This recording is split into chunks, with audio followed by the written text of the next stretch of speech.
सलमान साहब, election commission तो भरपूर तैयारी कर रहा है, हल्का बंदियों की फहरिस्त आया हो चुकी है, अब इंतखाबी शेड्यूल का इंतजार हो रहा है, उसके बाद फिर माहौल तारी होगा। देखें, ये तो 8 फरवरी को घोड़ा भी होगा और मैदान भी होगा। अच्छा, ये तो उसमें पता चलेगा कि ये मुख्तलिफ मराहल हैं। बात ये कि इससे पहले ये कहा जाता था कि इंतखाबात की डेट नहीं आएगी, खौफ के मारे इंतखाबात की डेट आ गई। फिर आ गया मरला हल्का बंदियों का, हल्का बंदियाँ भी हो गई, इंतखाबी शेड्यूल भी आएगा। देखिए, पार्टीज़ का केस होता है तो फिर वो जो कहा गया है कि गरीब और लाचार, वो गरीब और लाचार जब टिकट मकबूल पार्टी की होती है वो जीत जाते हैं। अच्छा, तो ये बात दुरुस्त है कि जिस तरह का माहौल तारी होना चाहिए था वो माहौल तारी नहीं हो पा रहा। तो इसमें कसूर ना तो इलेक्शन कमीशन का है ना पाकिस्तान की, कसूर इस बात का है कि पाकिस्तान की पॉलिटिकल पार्टीज़ का केस कोई नहीं है। देखिए, मैं आपको मुसलसल ये बात नहीं कह रहा कि जी पाकिस्तान के अवाम तो इनको वोट इसलिए देते हैं कि कोई कहता है कि मैं सियासत में तब्दीली लेके आऊँगा, कोई कहता था कि मैं 1 करोड़ नौकरियां दूंगा, कोई कहते थे कि हम आके महंगाई का सद्देबाब करेंगे। तो 5 साल में पॉलिटिकल पार्टीज़ ने सारी इक़्तिदार में थी, तो उस जमहूरियत के सम्राट पाकिस्तान के मसाइल ज़्यादा, महंगाई ज़्यादा लोगों को मिले होते तो वो मरे जा रहे होते इन पॉलिटिकल पार्टीज़ के पीछे कि जनाब जल्दी इलेक्शन करवाए और दोबारा मसरद इक़्तिदार पे पहुँचे ताकि हमारे घर का चूल्हा भी जले और हमारे बच्चे को नौकरी भी मिले।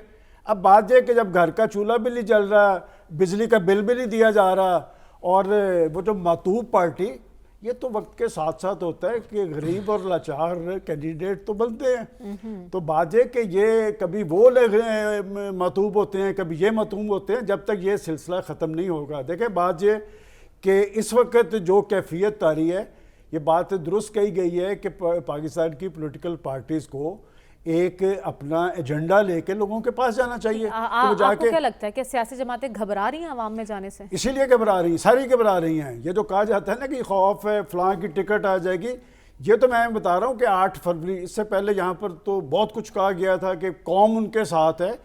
देखें, बात ये पाकिस्तान की पॉलिटिकल फोर्सेस होती हैं, वो कोई जंगजू जत्थे नहीं होते कि वो जाके किसी अदारे के ऊपर चढ़ दौड़ेंगे और अपना झंडा गाड़ देंगे। ऐसे होता नहीं है। पॉलिटिकल पार्टीज पॉलिटिकल स्ट्रगल करती है, उनका एक सियासी केस होता है, उस सियासी केस की बुनियाद पे लोग उनकी तरफ कशिश रखते हैं। मैं समझता हूँ कि पाकिस्तान की पॉलिटिकल पार्टीज़ ने अगर डिलीवर किया होता तो आज पाकिस्तान के अवाम के अंदर एक तहरीक मौजूद होती। और आखिर क्या वजह है कि अब तक इलेक्शन हल्का बंदियों का ऐलान हो गया और शेड्यूल आना है। असल बात पता चलेगा कि शेड्यूल के बाद की सूरत हाल क्या है। मैं समझता हूँ कि इंतखाबात हर हवाले से पाकिस्तान की कौमी ज़रूरत है। जब ये कहा जा रहा है कि पाकिस्तान मुआशी गर्दाब में फंसा हुआ है और पाकिस्तान में बैरूनी फोर्सेस इन्वेस्टमेंट भाई हम खुद क्या करते हैं कि बात है कि क्या पाकिस्तान के अंदर वसाइल नहीं है? कुदरती वसाइल से मालामाल मुल्क है। पाकिस्तान के अंदर क्या नहीं है? यहाँ पर गरीब और लाचार जो है वो बड़ी बड़ी गाड़ियों में आते हैं, हम देखते हैं। तो बात यह कि यहाँ पर सारे वसाइल मौजूद हैं, लीडरशिप मौजूद नहीं है। अगर पाकिस्तान के अंदर एक पॉपुलर लीडरशिप हो, उसके अंदर पोटेंशियल हो, उसका कोई एजेंडा हो और उसका कोई सियासी केस हो, तो लोग उसके पीछे ज़रूर लगेंगे। मैं समझता हूँ असल ज़िम्मेदार अब तक की कैफियत की पाकिस्तान की पॉलिटिकल फोर्सेस हैं जो 5 साल बरस इक़्तिदार रही हैं। लोगों को उन्होंने कुछ नहीं दिया, उनका याशी का अमल जारी रहा। सलमान साहब, जैसे कि अय्याज साहब ने जिक्र किया, आपकी भी मुलाकात हुई है कोर्ट में कल परवेज़ इलाही साहब से, उनकी इस माहौल के बारे में क्या सोच है? देखिए, मैं उनको कोर्ट तो नहीं करूँगा, मेरी उनसे बिल्कुल मुलाकात हुई है, लेकिन अभी जो कहा गया है कि असम्बलियाँ टूटने के बाद इलेक्शन क्यों नहीं करवाए गए, तो मैं ये ज़रूर कह सकता हूँ कि आज पाकिस्तान के हालात जिस नैज पे पहुँचे हैं उसके पीछे एक ख़ास माइंडसेट था। अच्छा, अगर पाकिस्तान की कौमी असम्बली से एक बड़ी पार्टी अपने अरकान असम्बली को बाहर ना निकालती, वही पार्टी अपनी हुकूमतें ना तोड़ती, अपनी सूबाई असम्बलियाँ ख़त्म ना करती, तो ना 9 मई का वाक़या होता और ना पाकिस्तान के अंदर ये सूरत हाल तारी होती। जहाँ तक आपने चौधरी परवेज़ इलाही साहब की बात की है, देखिए बात यह है कि जो भी पॉलिटिकल बंदा है PTI का, वो अब पॉलिटिकल तर्ज अमल अख्तियार करता नज़र आ रहा है। वो ये कहते हैं कि हम पॉलिटिकल पार्टी से बातचीत करना चाहते हैं। खान साहब एक स्टेप पीछे ले चुके हैं ये मैं आपको पूरे वसूख से बता रहा हूँ जो जिम्मेदार हैं। मैं उनका नहीं नाम ले रहा जिनको अब मुसल्लत किया गया है। कोई 1 साल पहले PTI में आया है, कोई 6 माह पहले आया है। परवेज़ इलाही साहब एक पॉलिटिशियन है, पंजाब के, सेंसेबल आदमी है, पॉलिटिकल तर्ज अमल की बात करते हैं।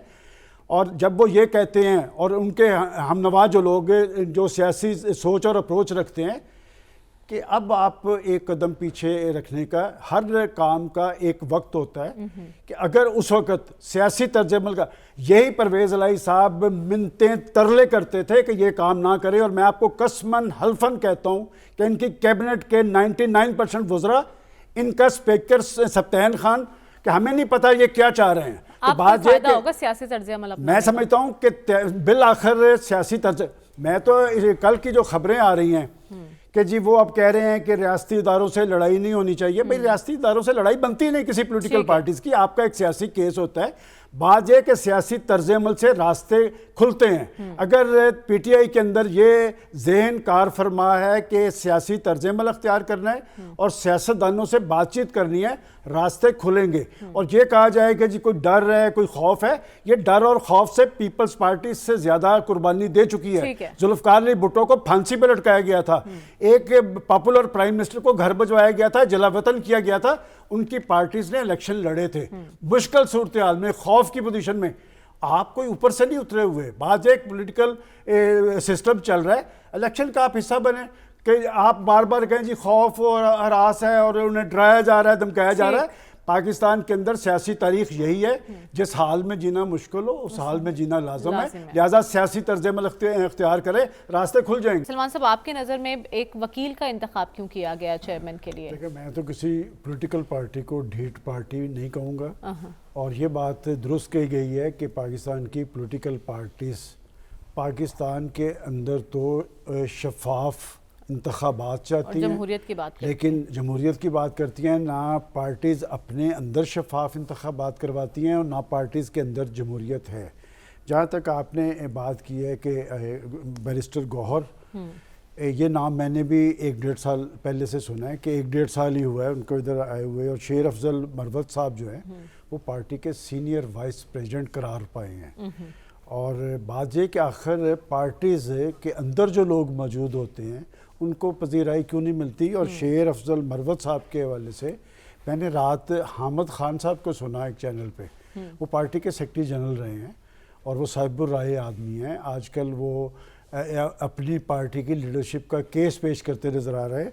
इनके बारे में उन्होंने कहा कि मैं तो उनको नहीं जानता, अच्छा, कि ये कब आए और क्यों कर आए, क्या और अगर पार्टी, हाँ एग्जैक्टली उन्होंने यही बात कही है। देखिए बात जब तक पार्टीज़ के अंदर डेमोक्रेसी नहीं होगी, और जैसे बाकी पार्टीज़ के इलेक्शन हुए ना, इनका थोड़ा सा मसला इसलिए अलहदा है कि इन्होंने अपनी पार्टीज़ के जो पॉलिटिकल जुम्मेदारान थे उनको घर भजवाने के लिए अपना आइन मुअत्तल कर दिया था। अच्छा। जिस वजह से ये दोबारा इलेक्शन करने इन्होंने अपना आइन मुअत्तल किया था।